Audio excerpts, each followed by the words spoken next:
Hello बच्चों, good morning. आप सभी बच्चों का मेरे YouTube channel Mukesh sir online classes में बहुत बहुत सुस्वागतम एंड वेलकम है। बच्चों, आज के इस वीडियो में हम लेकर आए हैं कक्षा 8वीं का सामाजिक एवं राजनीतिक व्यवस्था विषय से। और आज हम लोग पाठ अध्याय 2 भारतीय संविधान के आधारभूत मूल्य भाग 1 लेकर आए हैं। तो जो अभी तक मेरे YouTube चैनल को सब्सक्राइब नहीं किए हैं, प्लीज़ सब्सक्राइब कर दें। साथ ही इस वीडियो को लाइक एवं शेयर जरूर करेंगे। तो चलिए स्टार्ट करते हैं। भारतीय संविधान। बच्चों, आप सभी का वर्ग 8वीं क्लास में स्वागत है, जो कि आज हमारा सब्जेक्ट है सामाजिक एवं राजनीतिक व्यवस्था 3। चूंकि यह सामाजिक विज्ञान के रूप में आता है, जिसमें नागरिक शास्त्र है। और आज हम लोग अध्याय 2 भारतीय संविधान के आधारभूत मूल्य भाग 1 के बारे में आज हम लोग जानेंगे। बच्चों, हम लोग पिछले भाग में हम लोग भारतीय संविधान के बारे में जाने थे। आज हम लोग भारतीय संविधान के अंदर में कौन कौन से आधारभूत मूल्य हैं उसके बारे में जानेंगे। तो बच्चों, आधारभूत मूल्य जानने के लिए हम लोग सभी ये जानते हैं कि हमारा जो भारतीय संविधान है वह सभी नागरिकों के कल्याण एवं सतत विकास का आश्वासन देता है।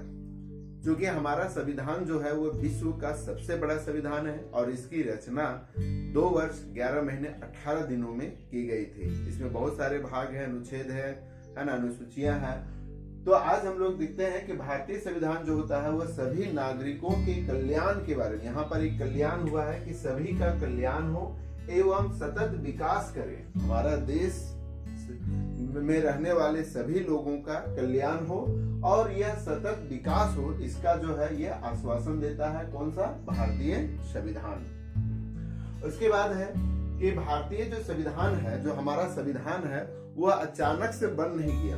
इसके पीछे क्या हुआ कि संविधान निर्माण के लिए गठित संविधान सभा में व्यापक संविधान सभा, यहाँ ध्यान देंगे, संविधान सभा यानी संविधान को बनने के लिए एक संविधान सभा बनी, जिसमें भीमराव अंबेडकर, डॉक्टर राजेंद्र प्रसाद इत्यादि महान पुरुषों का अमूल्य योगदान है हमारे भारतीय संविधान बनाने में। तो एक संविधान सभा का निर्माण किया गया था और उस संविधान सभा में व्यापक विचार विमर्श, यानी ऐसे ही लिख नहीं दिया गया, उसमें बहुत सारे विचार विमर्श के पश्चात कई आधारभूत मूल्य निर्धारित किए गए हैं, जिसको हम लोग इस भाग में हम लोग पढ़ेंगे।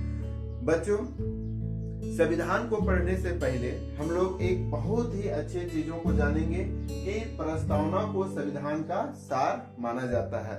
तो अगर हम लोग को संविधान जानना है तो उसके लिए हम लोग को क्या जानना होगा? प्रस्तावना जानना होगा। तो चलिए हम लोग प्रस्तावना को एक बार दोहराते हैं। तो बच्चों, मेरे साथ जो संविधान की प्रस्तावना है उसको हम लोग शॉर्ट में मेरे साथ आप लोग सभी बच्चे दोहराएंगे।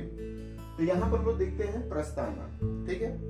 तो प्रस्तावना में कहा गया है, मेरे साथ दोहराएंगे, हम भारत के लोग भारत को एक संपूर्ण प्रभुत्व संपन्न समाजवादी पंथ निरपेक्ष लोकतंत्रात्मक गणराज्य बनाने के लिए तथा उसके समस्त नागरिकों को सामाजिक, आर्थिक और राजनीतिक न्याय, विचार, अभिव्यक्ति, विश्वास, धर्म और उपासना की स्वतंत्रता, प्रतिष्ठा और अवसर की समता प्राप्त कराने के लिए तथा उन सब में व्यक्ति की गरिमा और राष्ट्र की एकता और अखंडता सुनिश्चित करने वाली बंधुता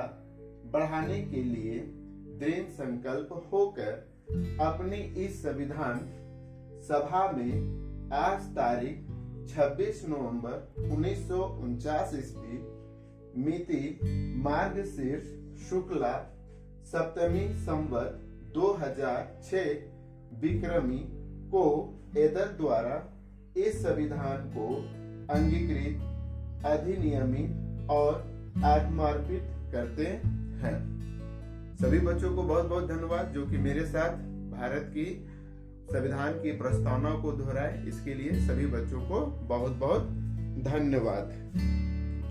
आप सभी बच्चों से निवेदन है कि प्रस्तावना को अपने कॉपी में वीडियो को पॉज करके उतार लेंगे और इसे याद करेंगे। बच्चों, आप इस प्रस्तावना में देखेंगे कि कुछ महत्वपूर्ण शब्द जो हैं वह हमारे संविधान में इंगित है, जैसे संप्रभुत्व संपन्न, इसको याद रखेंगे, समाजवादी, पथ निरपेक्ष, लोकतंत्रात्मक गणराज्य, नागरिकों के सामाजिक, आर्थिक, राजनीतिक न्याय, विचार, अभिव्यक्ति, विश्वास, धर्म, उपासना, स्वतंत्रता, प्रतिष्ठा, अवसर की समानता, राष्ट्र की एकता, अखंडता सुनिश्चित करने वाली, बंधुता, दृढ़ संकल्प होकर।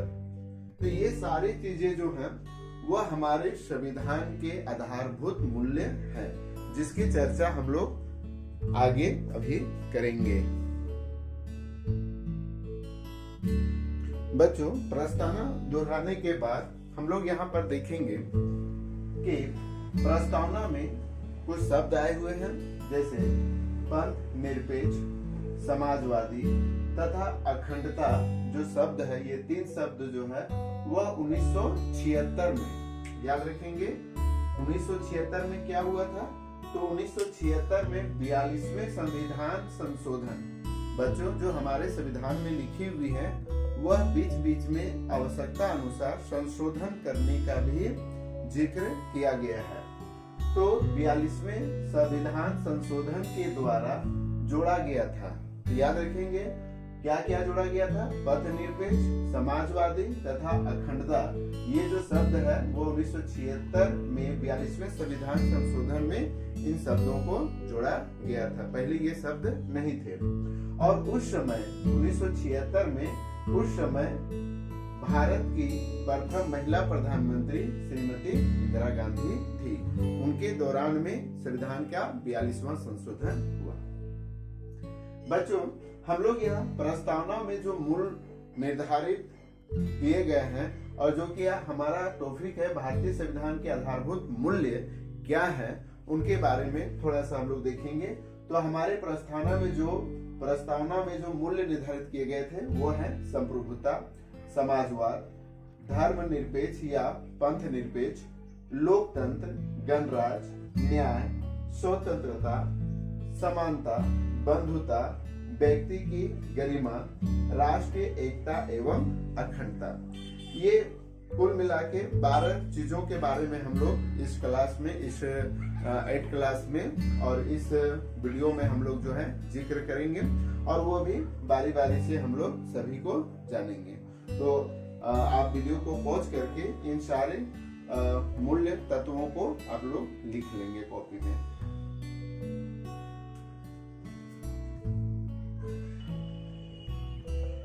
तो बच्चों, यहाँ पर हम लोग जिक्र करते हैं और वह है सबसे पहली जो टॉपिक है वह है संप्रभुता। ठीक है। तो संप्रभुता बच्चों, संप्रभुत्व, संपूर्ण संप्रभुत्व संपन्न शब्द का प्रयोग हमारे संविधान की प्रस्तावना में किया गया है। ये तो हम लोग देखे थे, संपूर्ण संप्रभुत्व संपन्न, है ना। तो अब यहाँ पर संप्रभुता का हम लोग तात्पर्य जानेंगे कि संप्रभुता का तात्पर्य क्या है। तो संप्रभुता का तात्पर्य है कि भारत के आंतरिक तथा वैदेशिक मामलों में भारत सरकार सार्वभौम तथा स्वतंत्र है। बच्चों, 15 अगस्त 1947 से पहले, चूंकि 15 अगस्त 1947 को हमारा भारत देश आजाद हुआ, उससे पहले भारत पर ब्रिटिश शासन का हुकूमत था। और यह सभी जानते हैं कि जो भी भारत में नियम कानून किए जाते थे वह सभी हमारे भारत देश के नहीं थे, वह ब्रिटेन में बनते थे और उन्हें भारत में लागू किया जाता था। लेकिन अब यहाँ पर हम लोग देखेंगे कि भारत के आंतरिक मतलब आंतरिक का मतलब हो गया कि भारत के अंदर में, यानी भारत विधि की दृष्टि से भारत के ऊपर ना तो किसी आंतरिक शक्ति का और ना ही वैदेशिक यानी कोई विदेशी शक्ति का, ना कोई बाहरी शक्ति का यहाँ पर दबाव रहेगा। ठीक है, यानी इसका मतलब क्या हो गया कि भारत के आंतरिक तथा वैदेशिक मामलों में भारत अब सार्वभौम तथा स्वतंत्र है कि भारत अपना निर्णय, अपना कानून, अपना नियम, शासन करने का तरीका खुद अपना बना सकता है। यह संप्रभुता का मतलब है। भारतीय स्वतंत्रता अधिनियम के पारित हो जाने से भारत पर ब्रिटिश शासन का नियंत्रण समाप्त हो गया। एक चीज याद रखेंगे, कोई आपसे पूछ सकता है कि किस अधिनियम के तहत भारत स्वतंत्र हुआ, तो याद रखना है भारतीय स्वाधीनता अधिनियम। ठीक है, कौन सा अधिनियम?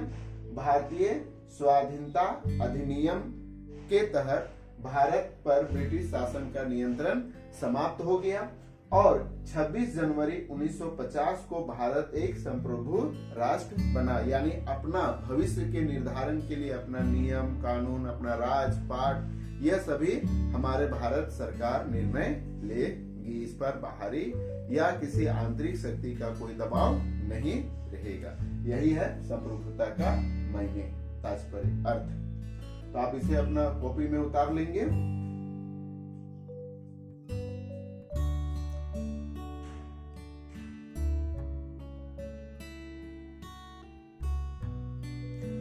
बच्चों अब आगे चर्चा करते हैं, वह है समाजवाद। अब देखेंगे कि समाजवाद क्या है।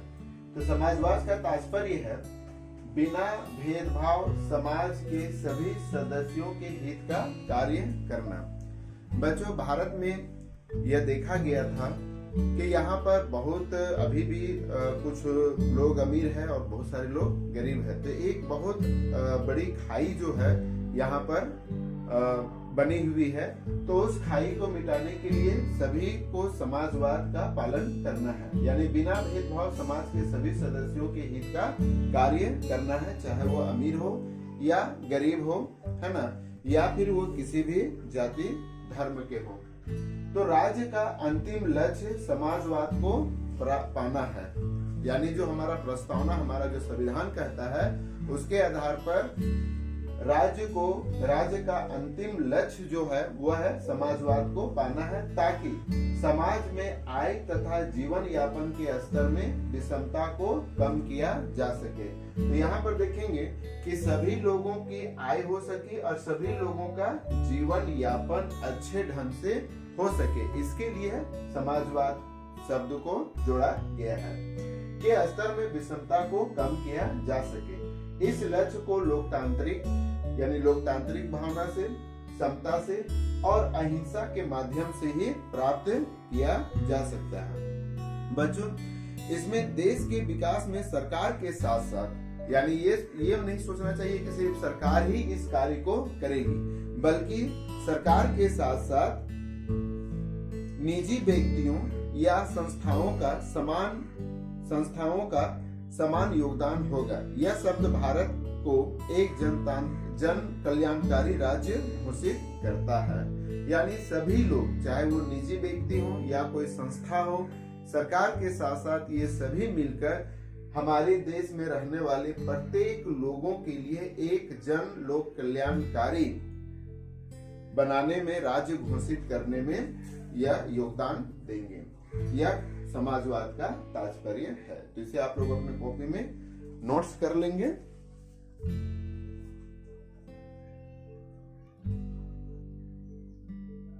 बच्चों नेक्स्ट हम लोग देखते हैं, वह है धर्म निरपेक्ष या पंथ निरपेक्ष।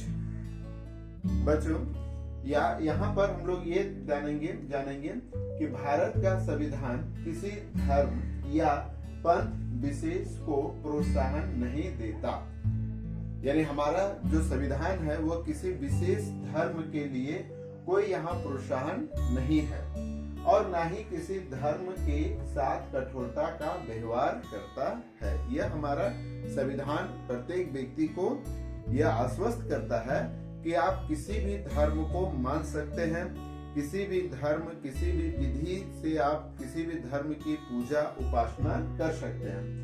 धर्म और उपासना की पूर्ण स्वतंत्रता प्रदान करके धार्मिक अल्पसंख्यकों को भी समान संरक्षण प्रदान किया जाता है।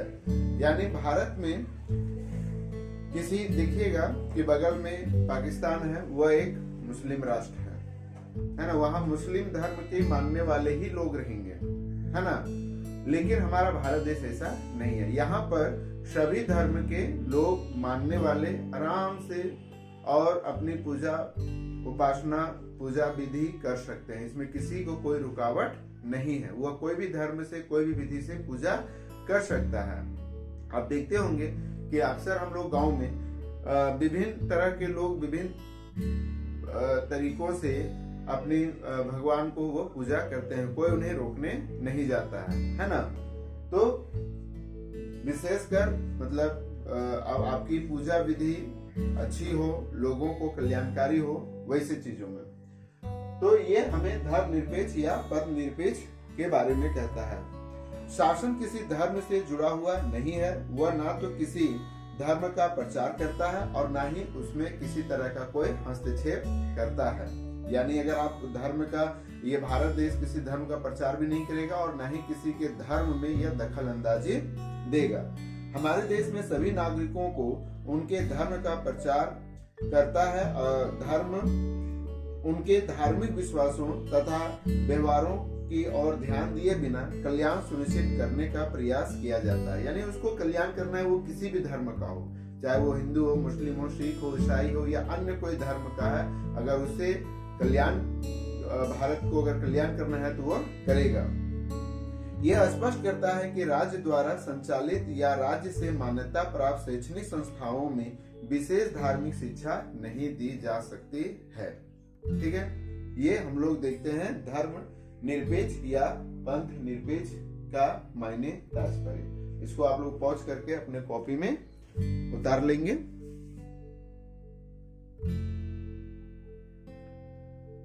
बच्चों अब हम लोग नेक्स्ट देखेंगे, वह है लोकतंत्र। बच्चों आप लोग को सभी को मालूम होगा कि भारत एक लोकतांत्रिक देश है ना। तो लोकतांत्रिक देश है तो हम लोग को यह जानना है कि लोकतंत्र का तात्पर्य क्या है।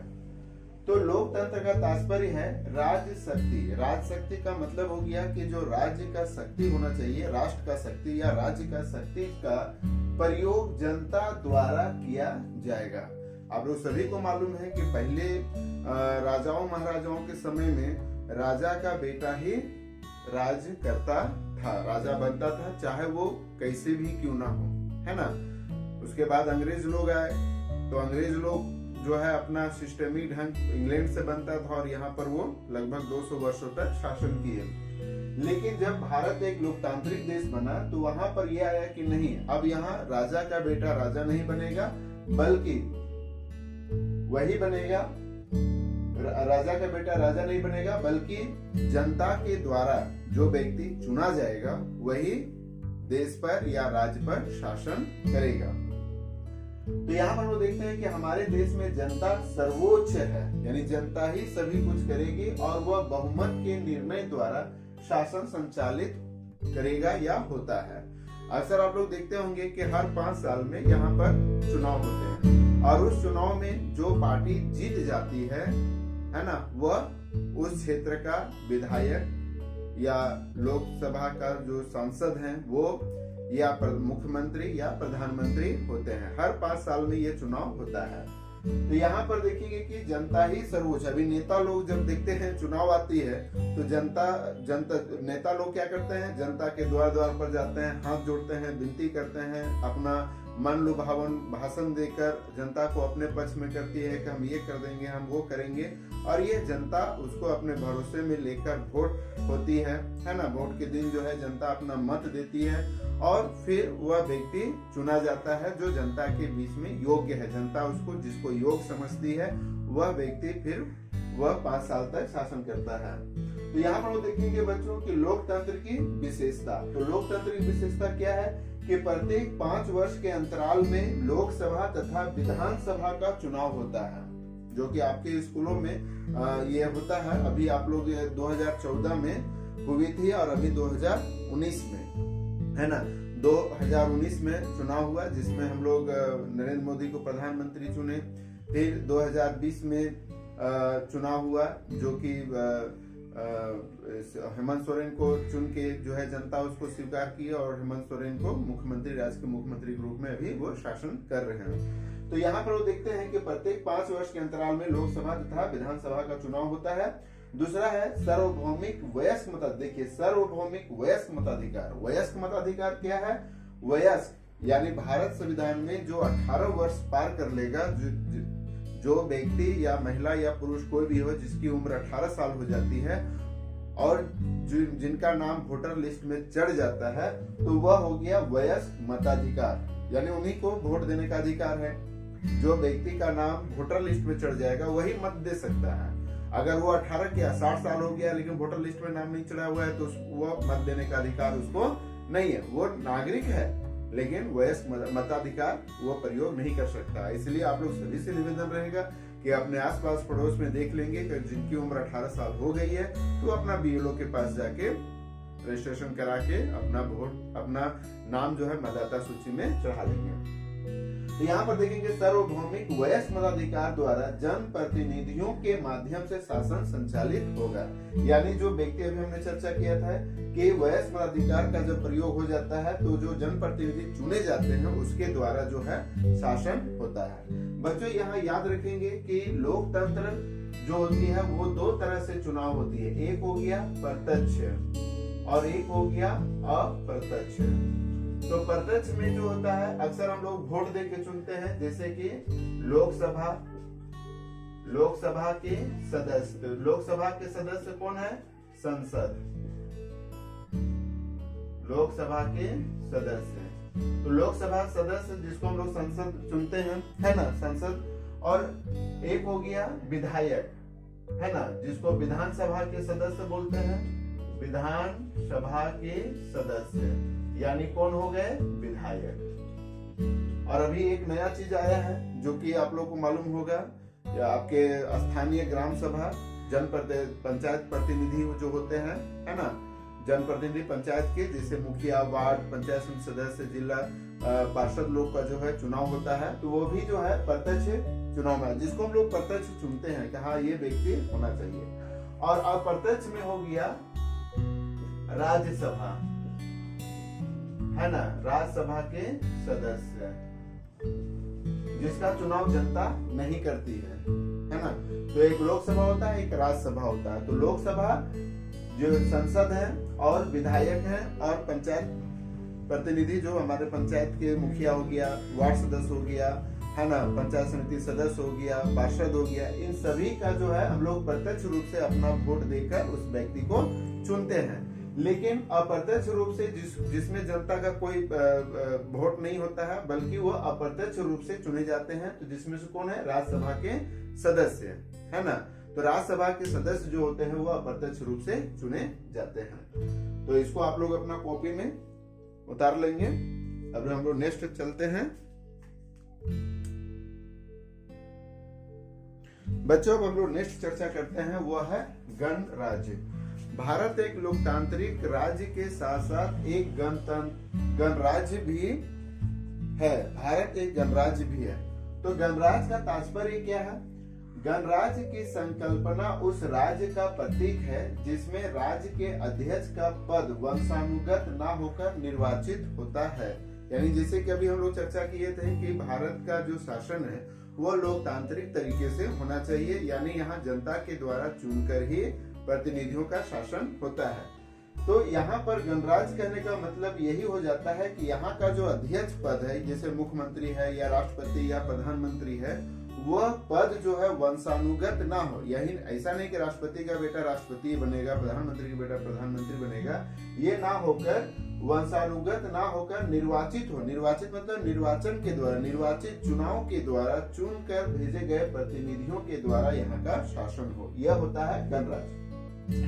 राज्य का अध्यक्ष एक निश्चित अवधि के लिए प्रत्यक्ष या अप्रत्यक्ष तरीके से चुना जाता है। तो देखिए अब यहाँ पर जिक्र हो गया प्रत्यक्ष, जो कि अभी हम लोग पढ़े थे। प्रत्यक्ष का मतलब हो गया सीधे जनता उसको चुनती है, और अप्रत्यक्ष का मतलब हो गया कि जनता के द्वारा ना चुनकर जनता के द्वारा चुने गए जो प्रतिनिधि चुनते हैं उसी को अप्रत्यक्ष तरीके का चुनाव कहते हैं। अब देखिए, यानी जनता जो है वह चुनाव करके चुनाव किया तो वो क्या बना, जनप्रतिनिधि। तो इस विधि को लोग बोलते हैं प्रत्यक्ष विधि। प्रत्यक्ष यानी जनता सीधे जो है चुनाव करके जनप्रतिनिधि को चुना। लेकिन जब जनप्रतिनिधि अपना चुनाव करके किसी अध्यक्ष या उपाध्यक्ष को चुनती है तो वह हो गया अप्रत्यक्ष, यानी उसमें जनता का कहीं कोई रोल नहीं होता है। ठीक है, तो वह हो गया जैसे राष्ट्रपति का चुनाव। तो राष्ट्रपति का चुनाव जनता नहीं करती है, बल्कि जनता के द्वारा जो चुने गए प्रतिनिधि होते हैं उनके द्वारा राष्ट्रपति का या उपराष्ट्रपति का चुनाव होता है। तो इसे हम लोग बोलते हैं अप्रत्यक्ष विधि। ठीक है, तो अभी आप देखे होंगे कि अभी भारत के राष्ट्रपति कौन है, बताइए जल्दी। रामनाथ कोविंद। तो रामनाथ कोविंद जो है वह जनप्रतिनिधि हो। कभी आप सुने कि राष्ट्रपति का वोट देने जा रहे हैं या राष्ट्रपति का ये चुनाव चिन्ह है, नहीं सुने होंगे। तो इसीलिए राष्ट्रपति का जो चुनाव होता है वो अप्रत्यक्ष तरीके से होता है, जबकि आप देखे होंगे कि सांसद का या विधायक का या ग्राम पंचायत का चुनाव का जो है आपके द्वार द्वार में आते हैं तो वह हो गया प्रत्यक्ष। तो इसीलिए यहाँ पर जो है प्रत्येक 5 सालों में यह चुनाव का प्रक्रिया होती है ना। तो इसी को हम लोग बोलते हैं गणराज्य। तो आशा करते हैं बच्चों कि आज हम लोग इस वीडियो में बहुत ही अच्छे ढंग से हम लोग संविधान के प्रस्तावना के मूल्य हैं तो उसके बारे में जानकारी हम लोग इकट्ठा किए। अब हम लोग नेक्स्ट वीडियो में फिर मिलेंगे नए चीजों के साथ। तब तक के लिए आप अपने आसपास में साफ सफाई रखें, ध्यान से पढ़ें और मेरे वीडियो को लाइक एवं सब्सक्राइब जरूर करेंगे। धन्यवाद।